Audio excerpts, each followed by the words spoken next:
அது வரைக்கும் கற்று கொடுத்த கீழ்படுற வசனங்கள் நம்ம செய்யணும் கீழ் பண்ணிடணும். சரி ரைட்டு. இந்த பொறுமை எப்படி வரும்? இருக்கா?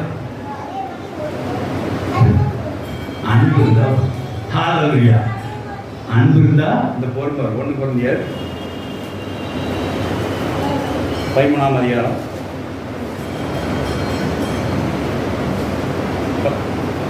10 வாசிக்கிறேன். நிறைவானது வரும்போது 7 வாசிங்க. சகலத்தையும் தாங்கும், சகலத்தையும் விசுவாசிக்கும். அன்பு சகலத்தையும் தாங்கும், சகலத்தையும் விசுவாசிக்கும், சகலத்தையும் நம்பும். சகலத்தை விசுவாசிக்கும். நான் சொல்லிட்டு பாருங்க, அன்பு சகலத்தையும் தாங்கும், சகலத்தை விசுவாசிக்கும், சகலத்தை காத்திருக்க வைக்கும், சகல விசுவாசம் பொறுமையை அதை கொண்டு போகும். அப்புறம் சகலத்தையும் சகிக்கும், பொறுமையை உண்டாகும். சகலத்தை சகிக்கணும் என்ன அர்த்தம்? எல்லாத்தையும் சகிச்சுன்னு என்ன அர்த்தம்? பொறுமையாக இருக்கிறன்னு அர்த்தம். நம்மளாம் பாவம் செஞ்சுட்டு கருத்தை சகித்திருக்காருன்னா என்ன அர்த்தம்? தேவநமத்திலே பொறுமையாக இருக்காருன்னு சொல்லி அர்த்தம். அப்போ இந்த அன்பானது என்ன செய்யும்? பொறுமையை கொண்டு வரும்.